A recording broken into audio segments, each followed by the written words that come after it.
챕터 9에는 지금 마태복음 6장 내용이 시작이 돼요. 이 항상 지금 예수님의 말씀이 이게 연결이 되기 때문에요. 사상이 연결되거든요. 마태복음 5장에서는 분명히 뭐라고 그랬어요? 아버지가 온전한 것처럼 너희들도 온전해라.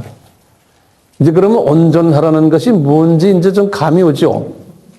이 하나님의 자녀들을 무조건 사랑해주고 자비 베풀어주고 오른밤 때리면 왼밤 갖다 대고 이렇게 하라는 거예요. 이게 이제 온전해. 예수님의 스타일로 하라는 거예요. 이걸 하려면은 팔복을 하면 어느 정도 도움이 된다는 거예요. 우리는 죽을 때까지 이걸 100%는 못하지만요. 자, 그런데 이제 6장에 들어와서 예수님이 갑자기 완전히 자동차 기아를 바꾸듯이 갑자기 드라이빙 기아로 가다가 운전 기아로 가다가 갑자기 2단으로 바꾸시는 거예요. 그러다가 또 1단으로 바꾸시고 기아를 바꾸시는 거예요. 그러다가 갑자기 서더니 뒤로 가는 걸로 지금 가네. 지금 뒤로 가는 걸 후진이라고 그러죠. 예? 후진 기아로 바꾸시고 막 이러는 거예요. 제가 6장은 이렇게 보면 후진 기아 같이 느껴요. 그런데 알고 보면 그렇잖아요. 계속 전진 기아인데 6장에서 예수님이 이런 말씀하시는 거예요. 갑자기 외식하는 자가 되지 말아라라고 이렇게 제자들에게 명령하는 거예요. 너희들 외식하는 자가 되지 말아라. 이 외식이라는 단어가요. 거기다가 써놨어요. 후포크리테스. 그 헬라 말로 그걸 영어로 히포크레트. 그래, 히포크레트. 그 사전을 보면 그 히포크레트이 뭐냐 이렇게 보니까요. 배우처럼 가면을 쓰고 연기하는 것을 히포크레트 그랬어요. 이 무대에서 배우들이 진짜같이 옷을 입고 진짜같이 하고는 나와서 연기하는 거 있잖아요. 그것을 히포크레트 그런 거예요. 이런 그 히포크레트 연극 배우들이 기독교 계에 많이 일어날 것을 예수님이 예언하시는 거예요. 이 온전하라 그러면요. 내가 온전합니다 하고 온전한 모습을 겉으로 보여주면서 연극 배우처럼 사람들에게 나 온전합니다. 예수님의 말씀처럼 이런 실은 온전하지 않은데 온전한 것처럼 이렇게 보여주는 그런 소위 종교 지도자들이 많이 나올 것을 예수님이 제자들에게 예언해 주시는 거예요. 그 피조물은 이렇게 간다는 거예요. 예. 특히 이 소위 종교라는 그러한 테두리 안에서 그렇게 간다는 게 왜냐하면 이 종교라는 게 기독교만이 아니고 사람들을 지배하는 종교 지도자들은요 그런 라이선스를 받은 사람들이에요. 면허를 받은 사람들이에요. 그래서 그것도 단에 서서 종교의 높은 사람 포지션 가지고 그러면서 생명까지도 뺏어갈 수 있는 그러한 파워를 가진 사람들이에요. 그분의 행복까지도 뺏어가고 행복 준다고 그러고 그러니까 어느 종교나 종교 지도자가 되면은 이런 유혹이 있는 거예요. 기독교도 예외가 아닌 거예요. 예수님이 보시곤 그러는 거예요. 이런 가짜 연극 배우들이 나타날 거라는 거예요. 온전한 채 하면서. 그래서 우리가 평교인들이 보면 구별을 못하는 거예요. 이게 진짜인지 가짜인지. 왜 겉으로 보면 진짜같이 보이거든. 우리 연극 배우들 보면 진짜같이 보이잖아요. 한참 연극할 때 보면 거기에 빠져가지고 이게 진짜구나 이렇게 생각하는 경우도 있잖아요. 네? 예수님이 그러시면서 이러는 거예요. 종교 이 가짜 연극 배우들이 좋아하는 아이템이 3개가 있다는 거예요. 그 아이템 하나가 구제라는 아이템이라는 거예요. 두 번째는 기도라는 아이템이에요. 세 번째는 무슨 아이템이? 금식이라는 아이템이 있다는 거예요. 이 3 아이템 가지고요. 연극을 기똥차게 잘한다는 거예요. 앞으로 그런 일들이 많이 나올 것을 예수님이 제자들에게 예언해 주시는 거예요. 그럼 우리는 보면 저분들 진짜 온전한 사람들이구나. 첫째, 온전한 행위를 구제라는 그 아이템 가지고 온전한 행위를 만방에 보여준다는 거예요. 구제라는. 근데 예수님이 그러시잖아요. 기독교의 지도자인데 소위. 그런데 기도를 어떻게 하냐면 어떻게 한다고 그랬어요? 사람들에게 보여주려고 광장에 아주 제일 사람들이 많이 다니는 거기에 가서 기도를 한다는 거예요. 소리 지르고. 그 전에 구제도 마찬가지. 구제도 그런 식으로 구제를 한다네. 그래서 나 이렇게 했습니다 하고 예수님이 뭐라고 하냐면 나팔을 분다 그래. 구제했다고. 예? 그래서 트럼펫 분다고 그랬어요. 트럼펫. 그 트럼펫 소리가 얼마나 시끄러워요? 바바바바 하고 내가 이런 구제했다고 온 천지에 알리고 그런 짓을 한다는 게. 그래서 사람들이 어우 저분 참 훌륭합니다. 온전한 분이시네 저분이. 이렇게 소리를 듣고는 그분을 존경한다는 거예요. 예수님이 그러시는 거예요. 우리 예수님이 사람이 되셔가지고 어떻게 이런 거 다 하시는지 모르겠어요. 그냥 하나님이 사람이 되셨는데 우리 사람들의 마음씨를 너무나 잘 아시는 거예요. 이분이 하나님이시니까요. 그래가지고 하시는 말씀이 그 양반은 거룩해 보이고 온전한 사람 같지만 상급을 이미 이 땅에서 다 받았다는 거예요. 상급을.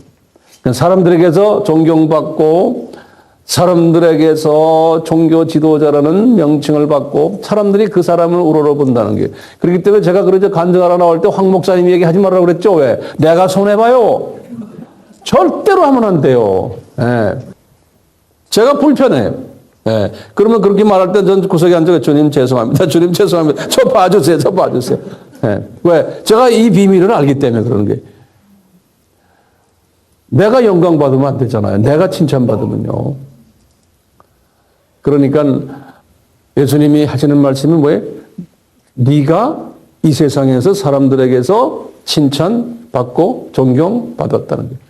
네가 다른 말로 하면 거룩한 말로 하면 영광 받았다는 거예요. 예수님이 제일 싫어하는 거거든요. 왜요? 창조의 목적에 위배되는 행위를 한 거예요. 창조의 목적이 뭡니까? 이사야서 43장 21절에 피조물은 창조주를 경외하고 존경하고 영광 돌리게 되어 있는 거예요. 이사야서 43장 7절과 또 21절에 알다시피 루시퍼도 거기에 걸려든 거예요. 자기도 하나님처럼 되고 싶은 거예요. 그래서 존경받기를 원했어요. 루시퍼도. 아담 와이프도 그랬어요. 너 이거 먹으면 하나님처럼 된다. 이렇게. 거기에서 다 걸려버린 거예요. 왜? 창조주가 딴 거는 용서하지만 창조의 목적에 위배되는 행위를 하는 피조물들은 가만두질 않는 거예요. 공의의 하나님이세요. 그래서 이런 종교 지도자들이 많이 나올 거라는 거예요. 예수님 이름을 팔면서 종교라는 이름을 가지고 거룩한 행세를 하면서 지가 영광받는다는 거예요. 이런 놈들이 많이 나올 거라는 거예요. 근데 아이템 몇 개를 가지고 저거 새 아이템을 가지고 이런 짓 할 거라는 거예요. 전지하신 분이니까 다 아시잖아요. 네? 전지하신 분이니까. 그건 제자들 보고 너희들은 이 그룹에 들어가면 안 된다는 거예요. 그렇기 때문에 하나님이 사랑하는 종교 지도자는 이런 짓을 못하게끔 은혜를 베풀어요. 어떻게 하느냐? 그런 거 다 뺏어버려요. 이런 영광 못 받게. 아주 그냥 핍박받는 사람으로 만들어버려요. 우리가 존경하는 사도 바울, 베드로, 그분들이 지금은 유명한 분들이지만 거기에서는 그 당시에는 사람들이 미워하는 사람이었어요. 사람들이 제일 혐오하는 사람 중에 한 사람들이었어요. 그 사람들이요. 지금은 우리가 그분들 존경하지만요. 그런 혐오하는 사람들을 따라다녔던 사람들 보면 그것부터 대단한 사람, 그 은혜 받은 사람들이. 자기 생각하면 못 따라다니죠. 저 사람 껐뜨가면 파출소에 들어가고, 저 사람 껐뜨가면 어디 들어가고, 매 맞고, 막 이런 사람 따라다니는 게 그 골빈 사람들이죠. 진짜 성령님이 그분들을 만졌기 때문에 세상 골이 다 비어버린 거예요. 그러니까 그런 사람 따라다니는 거예요. 절대로 유명했던 사람이 아니거든요. 혐오를 했던 사람들. 하나님은 그렇게 만들어버리거든요. 근데 이렇게 유명해지다 보니까 이렇게 된다는 거예요. 그래서 그런 사람들 보고 무대에서 연극을 하는 연극 배우들이나 히포크렛들이라 그런 사람이 나올 텐데 그런 사람들 조심해야 된다는 거예요. 그러니까 너희들은 그런 사람 되지 말아라는 거예요. 그러니까 선한 일을 해도 오른손이 했으면 왼손이 모르게 하고 그 이유는 뭐예요? 이게 자꾸 알리면은 뭐가 돼요? 그분이 존경받는 거예요. 그러니까 숨어서 해야 되는 거예요. 이 기독교의 우리 기독교의 진수는 그래요. 이 서양 나라의 기독교는 오래 있었기 때문에요. 그분들 중에는 이런 이 원칙을 철저하게 지키는 사람들 제가 많이 봤어요. 딱 숨어서 하는 사람들. 선한 일을 해도. 그런데 이 후진국에 갈수록 기독교의 그 뿌리가 약한 나라에 갈수록 뭐 해놓고는 온 천지 사방에다 나팔을 부는 그 중에 한 나라도 우리나라에 나팔을 부는 얼마나 나팔을 붑니까? 제가 가끔 가다가 이제 이게 신문이나 뭐 텔레비전에 이제 기독교 관계되는데 보면 뭐 했다 그러고 뭐 했다 그러고 막 나오는 게 엄청나게 많잖아요. 제가 이렇게 보면서 그래 주님 우리 AMI가 한 거에 비하면 내가 볼 때는 세 발의 피인데 저렇게 광고를 내고 난리를 지기는군요. 제가 이제 조금 마음에 교만한 마음도 좀 있지만 보니까 어떤 때는 막 그냥 신경질이 나요. 에? 나도 좀 뜨고 싶은 거야. 그렇지만 주님이 그런 기회를 허락하지 않는 거예요. 나한테. 그래서 주님이 나를 보호하시는구나. 이걸 제가 느껴요. 왜냐?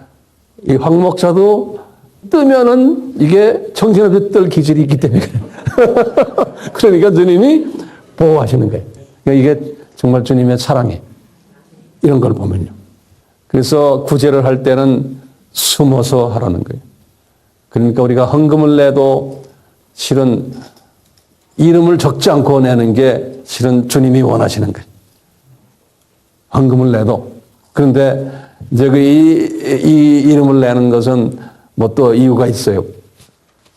뭐 세금 그거 받으려고. 그러니까 괜찮아요. 이름을 내도 한 가지는 저희 교회는 헌금을 내도 저는 들여다보지도 않아요. 저는 누가 얼마 낸지 몰라요. 예, 의도적으로 제가 안 봐요. 과거엔 조금 보다가 말아버렸어요. 그러니까 여러분들이 누가 얼마 내고 뭐 내고 난 몰라요. 그런데 가끔가다 그 담당하는 분이 어떤 분이 예를 들어서 좀 믿음으로 많이 냈어요. 그러면 아무개가 이번에 좀 이렇게 좀 냈습니다. 그래? 그럼 내가 그 사람한테 가서 내가 뭐라 말 안 해요. 이분이 이렇게 하시는구나. 그 정도로 끝내죠. 예컨대 우리나라만 있는 하나의 현상이요. 주보에 헌금 낸 사람 이름을 잔뜩 적어 놓는 거예요. 그것도 감사 헌금, 생일 헌금, 뭐 11조, 뭐 선교 헌금, 건축 헌금, 뭐 헌금 이름도 많아요. 그래가지고 쫙 내는데 이거는 비성서적이죠. 그러니까 사람을 생각하면서 내는 거예요. 그분에게 기쁨을 주려고. 그리고 우리 교회가 이렇게 많이 한다는 걸 나타내려고. 그러니까 세상에 매일 성경 들고 다니는데 왜? 성경에 써 있는데 그렇게 하지 말라는데 왜 하는지 나도 모르겠어요. 그러니까 그게 뭐예요? 이게 뭐야? 우리 아까 했죠? 이 봉사들이에요. 근데 어떤 분들은 왜 내 이름이 안 나왔습니까? 막 덤벼드는 사람이 있대요. 내가 이제 그런 거 하는 목사님들과 내가 이제 교제를 하면서 왜 그런 걸 냅니까? 주보를. 그러면 아이고 목사님 그거 안 내면 큰일 나요. 그러는 거예요. 예? 내 돈이 헌금이 기록이 됐는지 안 됐는지 또 체크하는 사람도 있고, 예? 내가 11조 냈는데 왜 내 이름이 빠졌습니까? 하는 사람도 있고 막 이렇대요. 그러니까 이게 왜요? 이게 훈련을 안 시킨 거예요. 훈련을 훈련시켰으면 그런 말 하는 사람 어디 있어요? 그러니까 교회가 세속화되면 그렇게 돼버리는 거예요. 훈련시킬 수가 없는 거예요. 그런 거 말했다 교인들 다 가버리니까. 교인 가는 게 겁나니까 훈련도 못 시키는 거예요. 그러니까 우리 여기 앉아 있는 분들은 분명히 그랬어요. 구제할 때 이랬어요. 자기가 나팔 불면 안 된다는 거예요. 근데 다른 사람이 나팔을 불어주면 되는 거예요. 근데 성경에는 예수님이 지가 나팔 분다는 거예요. 지가 뭐 했다고. 그러니까 선한 일을 했을 때 제3자가 저 사람이 이렇게 했습니다 해주는 거는 성사적인 거예요. 그래서 모범적인 행동을 했으니까 우리가 좋은 케이스로 이렇게 그분을 격려해주고 또 하나의 모델로 보여주고. 그러니까 제3자가 할 때까지 가만히 있어야 되는 거예요. 좋은 일 하시고. 그런데 그 제3자한테 네가 좀 해라. 네가 좀 또 이러면 안 되는 거죠. 예? 성령님께서 그 3자에게 감동을 줘가지고 이제 칭찬하게 하고 격려해 줄 수 있죠. 근데 그때까지 그냥 기다리는 거예요. 그게 이제 믿음이 있는 사람이에요. 믿음이란 게 딴 게 아니잖아요. 그런 믿음이. 그래서 우리 AMI 교회는 돈에 대한 이야기는 일체 쓰지도 않아요.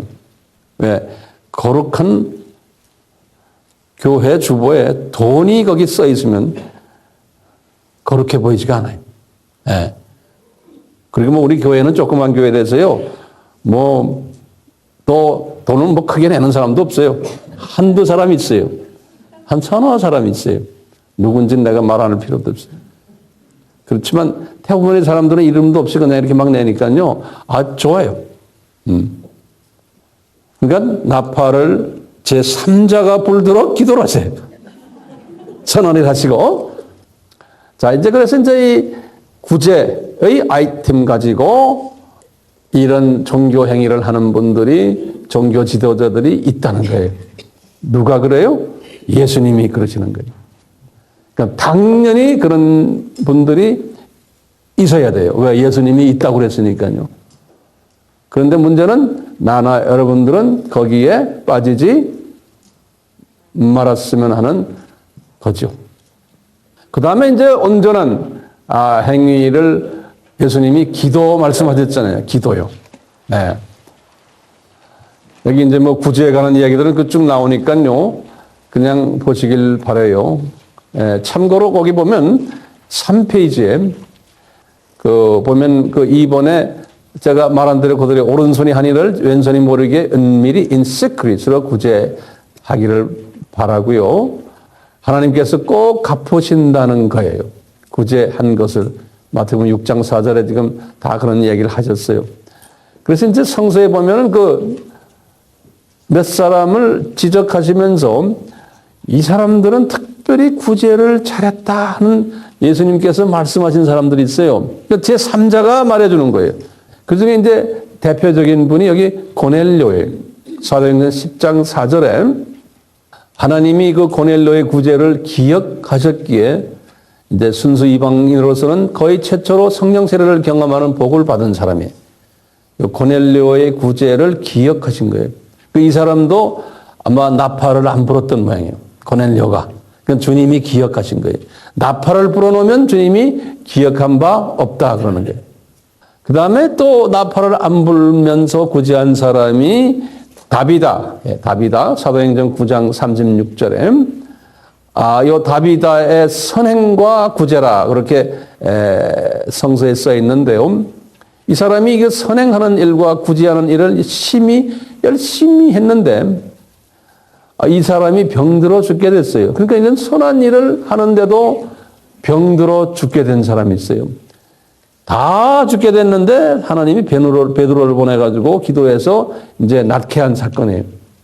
그러니까 주님께서 이분의 그 선행과 구제를 기억하시고 베드로를 통해서 은혜를 받게 만든 사건이에요. 그러니까 꼭 기억하셨던 거는 언젠가는 거기에 대한 보답을 하시는 거예요. 이분은 신실하신 분이시니까 4페이지를 이제 보세요. 이제 이 외식적인 기도의 특징을 좀 보면요. 자신이 영적인 거룩한 사람임을 보이기 위해 길거리나 회당에 서서 기도한다. 새벽 기도, 철야 기도, 산 기도, 기도원 기도를 매일 열심히 한다고 주변에 자랑한다. 기도 많이 해서 받은 각종 은사들을 과시한다. 기도했더니 물질의 축복을 받았다고 자랑한다.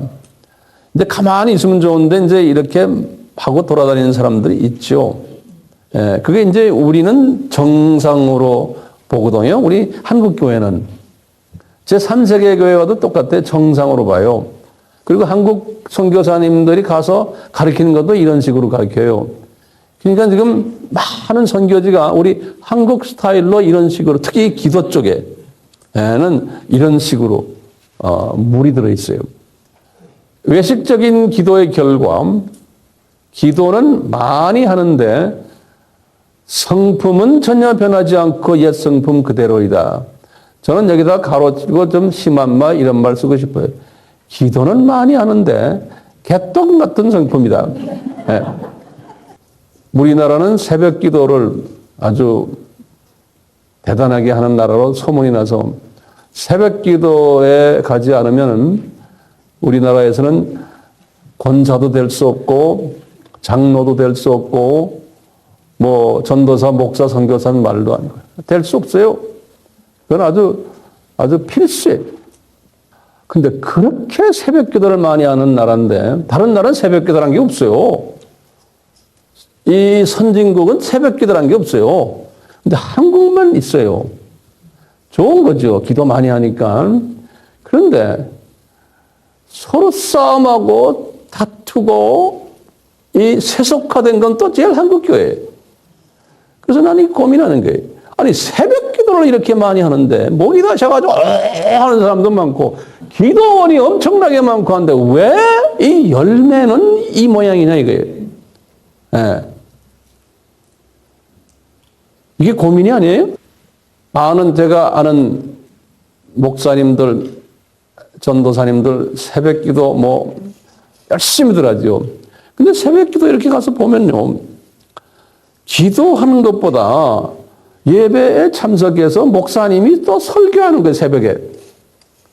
설교 듣고 한 5분, 10분 뭐 쫄려주고 이러다가 그냥 빨리빨리 직장 가요. 이건 새벽 설교 들어가는 거지 새벽 기도하러 가는 게 아닌 것 같아. 그래서 제가 그랬어요. 제가 한 30년을 내가 이걸 점검하면서요. 내가 교회를 하면 나 새벽 기도 안 한다 그랬죠. 예. 그냥 예전에 저도 새벽 기도를 한 15년을 했어요. 그럼 교인들이 뭐냐면요. 아무개 오늘 새벽 기도 안 나왔어. 아무개 장로 새벽 기도 오늘 안 나왔어. 시험 들은 모양이지? 어떤 사람은 아주 신실한 사람인데 안수 집사가 되지 못해. 왜? 새벽 기도 안 나오기 때문에. 근데 자기 집에서 열심히 기도하는 사람인데 이게 그러니까 율법화되어 버린 거예요. 이게 우리가요, 율법에 종아리가 묶여가지고요, 이게 새벽 기도에서 빠지질 못하는 거예요. 여기서 우리가 진리가 너희들을 자유케 해야 되는데, 예. 그리고 제가 이제 외국에 이제 살 때 가끔 한국에 나와서 이제 집회를 하러 나오면요, 집회 담당하는 이제 뭐 목사님들, 전도사님들이 이제 저를 이제 데리고 차 타고 가면서 이제 이거 보여주고 뭐 집회 준비 이랬습니다 할 때면 제가 항상 늦게 이렇게 옆에 앉아서 있으면 옆에 있는 전도사나 목사님이 다 낮에 운전하면서 나를 데려다주면 다 졸고 앉아있으면 아침 한 10시, 11시 되면요. 그래서 내가 아니 왜 이렇게 피곤하세요? 새벽 기도요. 새벽 기도 때문에 낮에는 멍멍해 있어요. 모두. 정신을 못 차려요. 졸려가지고. 예. 제가 이제 이렇게 세미나나 이런 걸 할 때 이제 목사님들 뭐 몇백 명 앉아 있잖아요. 앉아서 이제 세미나를 하려면요. 아침 시간 되면 절반은 다 졸고 앉아 있습니다. 왜요? 그러면 세미나가요. 아침 새벽 4시에 일어나서부터 시작을 하니까요. 이게 나도 졸려 죽겠는데 전부 다 졸고 앉아 있는 거예요. 그러니까 그냥 커피 먹으러 막 왔다 갔다 하고. 그래서 이건 아니다 그랬어요. 잠을 많이 자고 머리가 클리어해진 다음에 앉아서 말씀을 받아야죠. 예? 음식도 잘 먹지만 잠을 우선 잘 자야 되잖아요. 주님의 말씀을 받으려면은. 그래서 제가 그 담당자들 보고 그래. 새벽 기도 없애세요. 잠 많이 자고 맑은 정신에 아침 많이 먹고 아침 9시부터 합시다. 새벽 6시부터 하지 말고 5시부터 하지 말고 잠자게 놔두세요. 그럼 목사님 이상한 목사님이시래 그런다고? 내가 이상한 목사님이죠. 이 새벽 기도 이 전통을 깨려고 하는 사람이니까 이게 됩니까? 계란 가득 바위치는 거죠. 그래서 깰 수는 없었지만 최소한 우리 에이마야만은 그렇게 하자. 그래서 제가 우리 교인들에게 자유를 줘버렸어요. 집에서 기도해라. 안 그러면 동네 교회 가 기도해라. 거기 교회들 많잖아. 깔린 게 교회인데. 그런 교회 가서 그 목사님들 섬겨라 가서 자유를 줘버렸어요. 그리고 나도 피곤하면 안 나오고 피곤하지 않고 괜찮으면 나 혼자 여기 있어요. 그리고 안 할 땐 나도 늦잠 자고. 그래서 편하게 지금도 편하게 해요. 그런데 주님과의 대화는 24시간 해요. 그 형식에 빠져버리면 안 되잖아요. 그래서 이 기도의 이 부분도 지금 우리 한국교회는 이 외식주의가 돼버린 거예요. 외식주의가. 여기에서 우리가 졸업을 해야 되는데. 이 외식하는 기도는 사람들을 보여주기 위해서 하나님께서 듣지 않으신다는 거예요. 하나님이 안 들으시면 누가 들어요? 잡놈이 듣는 거예요. 그러면 당연하잖아요. 하나님이 안 들으시면 잡놈이 듣죠.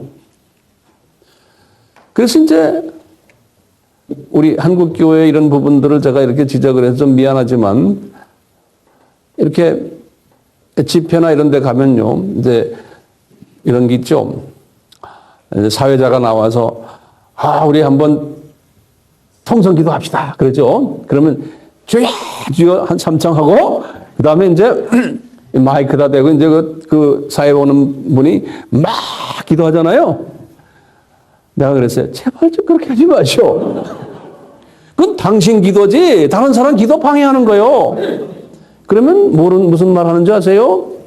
그분 말도 맞아요. 이 한국교회 목사님들 대부분 그래요. 이 통성 기도할 때 소리 지르면서 자기 목소리 막 소리 지르는 거예요. 왜냐? 기도가 힘이 생기게 도와주는 거라는 거예요. 이건 인위적인 거예요. 이 기도가 힘이 생기게 쫙 소리 질러야 되고 왕왕왕왕왕 막 소리 지르려고 해야 되는 거예요. 왜? 이 사람들 기도하도록 도와준다는 거예요. 그건 성령님이 도와주는 게 아니에요. 그건 사람이 도와주는 거지. 예? 근데 거기에서 졸업을 못해요, 우리가. 그래서 이제 우리 신학생들, 이제 우리가 이런 기도할 때도 저는 항상 잔소리해요. 사회자가 기도합시다, 통성기도 하자 그럴 땐 사회자 마이크 딱 내려놔라. 그리고 사회자 소리가 전혀 들리지 말게 하라. 그러니까 조용하니까 꼭 다 잠자는 것 같죠? 소리가 안 나니까 조용하게 하니까. 근데 그게 좋잖아요? 싫어요? 소리 질러야 돼요? 그렇지 않죠. 그렇게 막 소리 지르고 통성기도 하는 나라는 또 우리밖에 없어요. 근데 아프리카나 이런 데 가면 막 또 그래요. 막 그 사람들은 더 해요. 예. 그러니까 소리 지를 때 같이 다 소리 지르면 또 뭐 안 들리니까 괜찮은데. 그러니까 그런 것도 괜찮죠. 도움은 돼요. 그렇지만 그것이 하나의 그게 뭐죠? 습관이 되면 안 되는 거죠. 예, 하나의 방법 중에 방법이지만. 제가 말 잘못했어요? 그뿐이 아니에요. 또 집회할 때 보면요. 사회자가 나와서 기도하시는데 그냥 조용히 기도하시면 되는데 막 방언 기도하는 거예요. 라라라라라라 막 방언 기도, 그러니까 통성 기도하는데요. 그건 성서적이에요? 예? 아니에요. 그건 비성서적이에요. 고린도전서 14장에 분명히 바울이 우리에게 가르쳐 줬어요. 왜냐하면 고린도 교회가 그런 경험들이 있기 때문에. 이 대중 앞에서 방언 기도는 하지 말아라는 거예요. 조건이 있어요. 내가 방언으로 기도할 때 통역이 따라주면은 괜찮지만 통역이 따라주지 않을 때는 절대로 방언 기도는 소리 내면서 딴 사람한테 들리게끔 하지 말아라는 거예요. 왜 그래요? 한번 물어볼게요. 왜 그렇게 하지 말아라 그래요? 고린도전서 14장에 그랬어요. 방언은 바울도 그랬어요. 방언 이것은 나한테 본인한테 유익하고 나도 방언 기도를 실수 없이 하는 사람이다 그랬어요. 그 방언 기도가 좋다는 거예요. 그런데 방언 기도를 할 때 대중 앞에서 소리 내면서는 하지 말라는 거예요. 하려면은 꼭 통역이 옆에 있어줘야 된다는 거예요. 그러면서 왜요? 왜? 이 좋은데 왜 하지 말라고요? 거기 보면 나중에 집에 가서 읽어보세요. 뭐냐면요. 방언으로 내가 막 기도를 해. 지금 대중 앞에서요. 그런데 한 사람이라도 여기 앉아있는 나머지들은 다 내가 소리 내고 방언해도 다 할렐루야 다 좋아요. 은혜 받아요. 예? 뭐 무슨 뜻인지는 모르지만 그런데 한 사람이라도 바울이 그러는 거예요. 저 사람 미쳤구나 지금. 저 사람 귀신 들렸구나. 이래가 나 이 교회 이러려면 나 예수 안 믿어. 이런 사람이 실족하는 사람이 한 사람이라도 나올 가능성이 있다는 거예요.